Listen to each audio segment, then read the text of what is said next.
second string, you know. I can tell. Let me get my iPad. But I guess I am kind of like the closer in a baseball game, you know. To have my role. Mine needs it for one or two batters.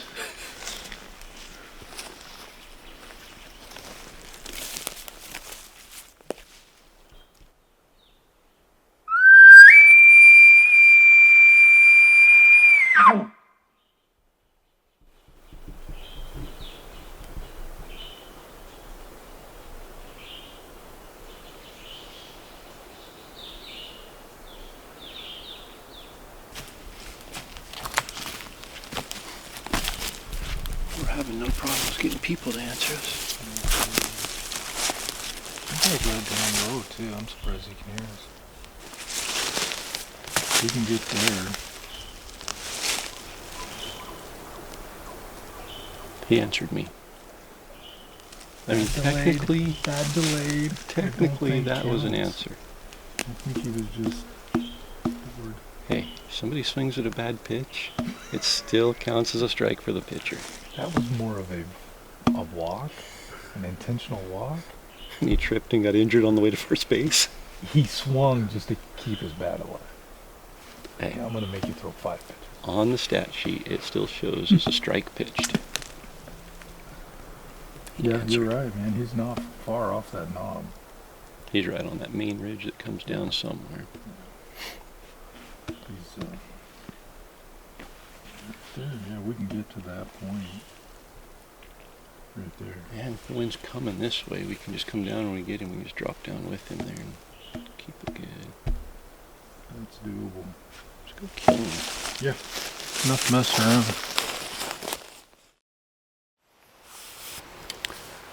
Well, what's the plan? We located a bull. About, what is he? 800-900 feet above us, I guess. Elevation-wise, yeah. Elevation. We located him from across the river here. Figured out, go up this ridge, maybe it doesn't have as much salmonberry in it. We'll see. Ideally, he's going to be straight above us. The wind should be coming down. We're just going to push in and knock on his door and send an arrow his way. How about that? That sounds like a plan. You said the wind should be coming down? I don't know about down here. It's at least drift. So let's go see if we can find him. We've been 100% so far when we head in to look for an elk that we heard bugle. Yeah. Been able to find him, so keep the streak alive. Let's do it.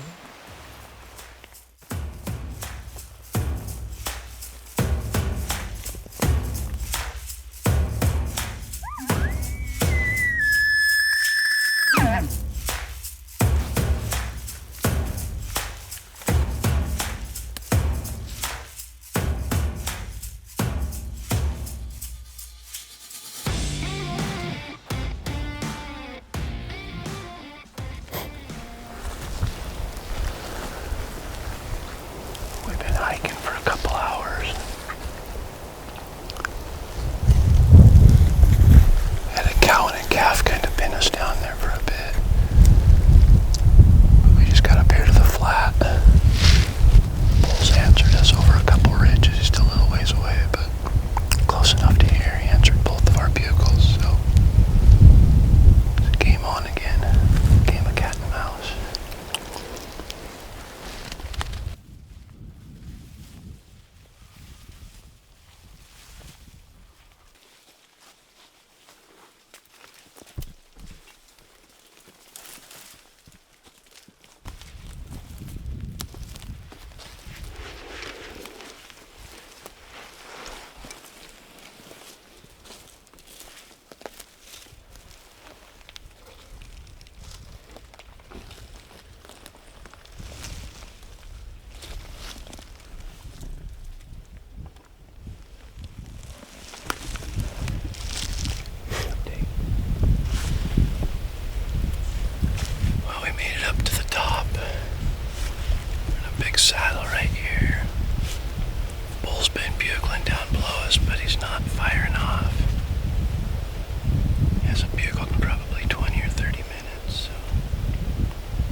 a setup where we've had perfect wind the whole time, so hopefully the wind holds. Hopefully he gets up and gets a little anxious and active this afternoon. We're down to our last day and a half of hunting, so it's time to capitalize.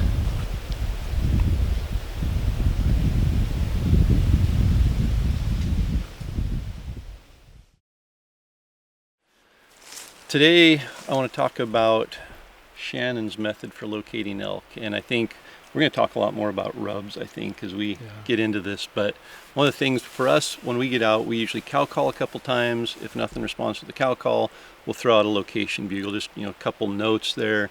That high note, it echoes out, and we're broadcasting for miles sometimes across the canyon. And I think here in Roosevelt country, it's a lot thicker.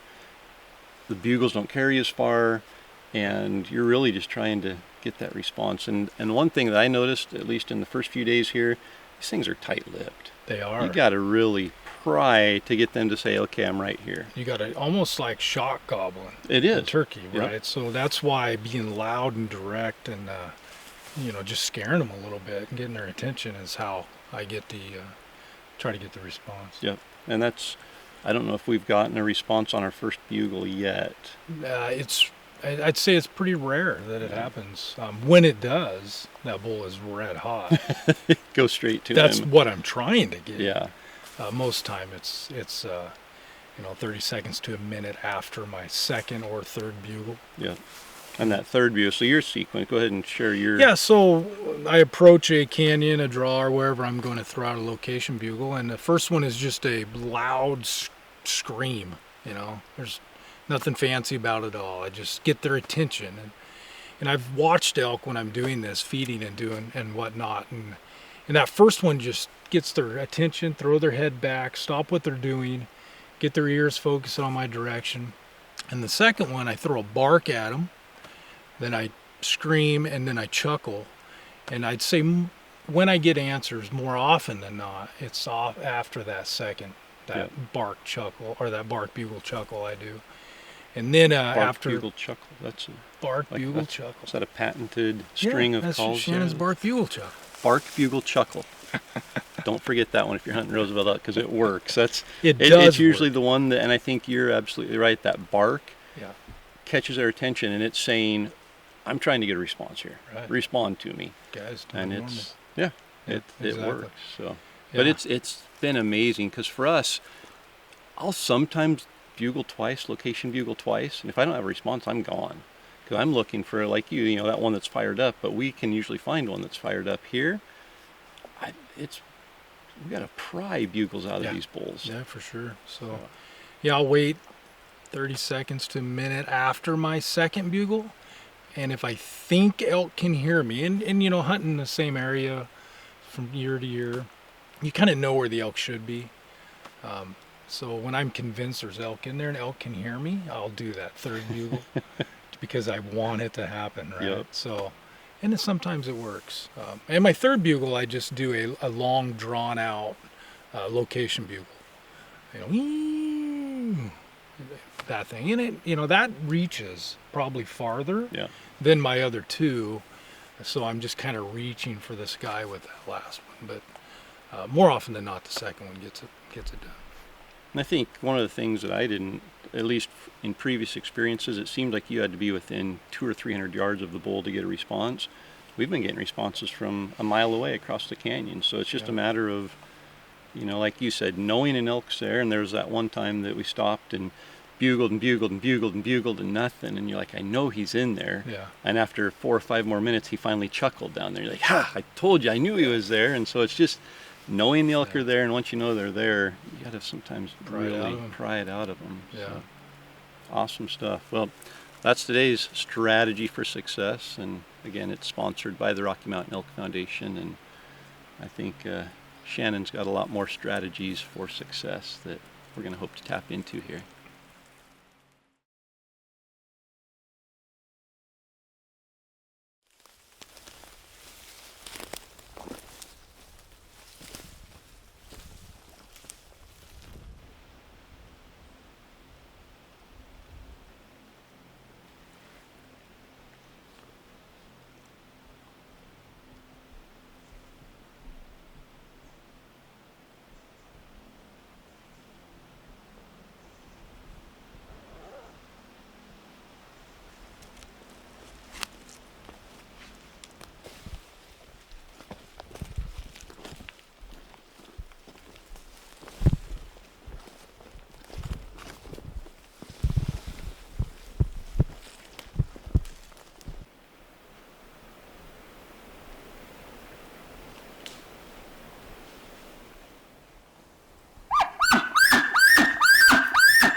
hours.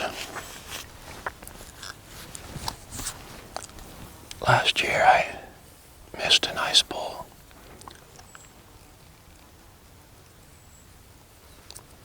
And I swore this season was about getting redemption on Roosevelt's. And tomorrow's our last day. And as of right now, it looks like Roosevelt's are winning this match.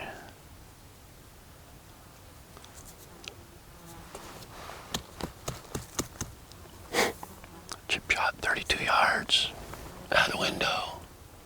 Pin was on him. Arrow's in the dirt.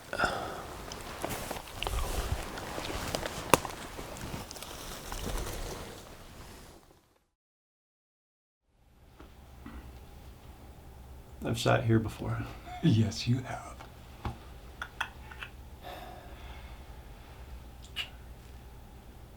Yeah, I missed. No, not fun. You know, I don't even have an excuse. I don't even know what. I don't know why. I missed. Move on. Yep. Tune in tomorrow. See ya. This was our redemption trip. This was coming to Oregon a week later, so we'd have more elk action, more opportunities, which we've had. And I don't know.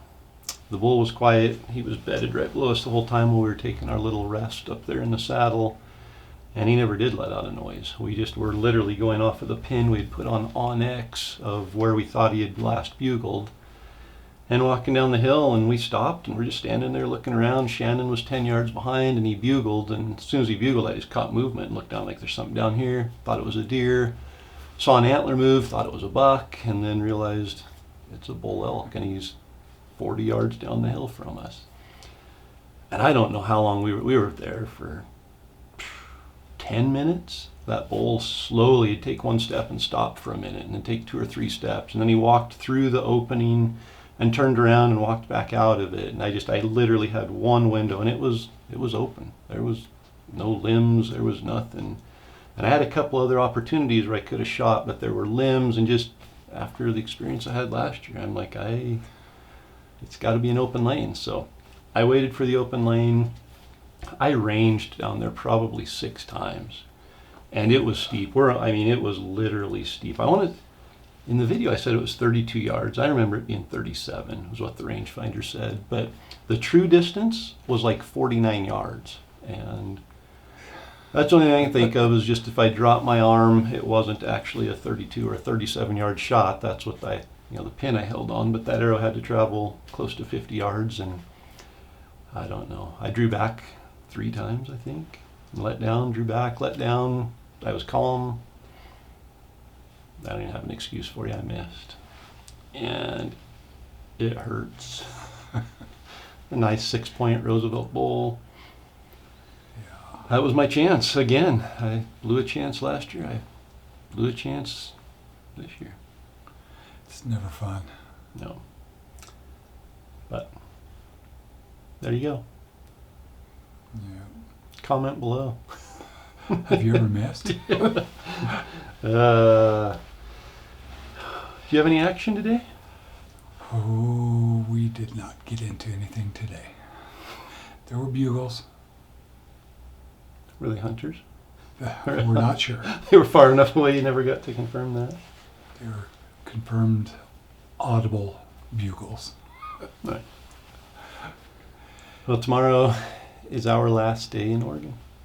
So my bow is staying in the truck, and we're going to go see if we can get Donnie and Elk an opportunity. I had an opportunity last year and missed, and I had an opportunity this year and missed. I've had a lot more action this week than Donnie has, so we're going to all combine forces, and we might split up and see if we can locate an elk, but the sole purpose is see if we can get Donnie a shot. Team up on one. Yep. Yep. It's frustrating. I mean, we literally, this was our hunt. Like for me, this was the season. This was what I was putting all my excitement and anticipation into. And yeah, company's great. I mean, we're learning a lot yeah, about these elk. So yeah. If we come back next year, we're gonna come another week later because it's getting better and better every day here. yeah, But tomorrow's a new day, and this one's gonna hurt for a while again. It just, gosh, I'd like to just delete the memory card, yeah. not show it to anybody. But I missed. Yeah. We got some giveaway. Make it. You know what? Just to help ease the pain of me missing, we'll give away a big gear item today as well. So 2 winners today. First package, the YETI Mountain Ops. And Donnie's trying to hide. He keeps trying to take this and steal it. I gotta be careful putting my hand up around Donnie with a knife. Yeah. I like this one. Do that again. Just, yeah. Elk 101. I think there's a glare there. You gotta hold it up here so they can see. Yeah, exactly. So I was holding it right here by my face because John has our faces in focus. Maybe. John's back there saying thank you to Donnie. I know it's out of focus when I do that. Can you see it? See a silhouette of Gerber Fastball knife. It's got the Elk 101 logo on the blade. So we'll give that package away, and then the second winner is going to get, if you haven't seen the new YETI LoadOut goBox, awesome little gear boxes that we packed with us in the truck every day this season, and just keeps our gear organized, extra batteries, extra flashlights, extra game bags. So we'll give that away. Just because I missed. Somebody ought to have a happy day today. We didn't pack anything out, so somebody gets a pack out. Loadout. LoadOut goBox. Loadout. Don't forget, comment below so you're eligible for today's giveaways. Go to Elk 101 on the Destination Elk page, sign up there, and you're also eligible for a second entry in every day's giveaway. Sign up for the online course, University of Elk Hunting online course. If you sign up, these are the new shirts, by the way. We've worn them a few times, but these are the new Destination Elk V2 shirts. So if you want a free one, should we give away free ones? We're already giving away free ones. That was kind of a lame sales pitch. If you sign up for the online course during the month of November, you get a free t-shirt. So also, if you use the code DESTINATION, you will get $20 off and 20 extra entries in the elk truck giveaway that we're giving away at the end of the series. So comment below, hit subscribe down there, sign up for the online course using the code DESTINATION, and our last day in Oregon is coming up tomorrow. Yes, it is. Any teasers, anything you want to say about tomorrow? I don't know. My bow might get tension on it. It may be a tense day. That was lame. I think we need to cut that out and put in something not quite as lame. Yeah. How about a dad joke? Can you make up for that terrible pun with a dad joke? I see where you're going with that. Do you know what the last thing to stop functioning on you when you die is? Is it appropriate to tell? Oh yeah, it's Okay. appropriate. Your eyes, they dilate.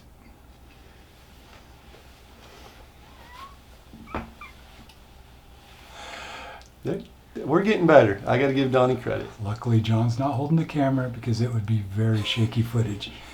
He's laughing. He's laughing so hard right now. That was a good one. They dilate. Yep. Okay. See you tomorrow. See you.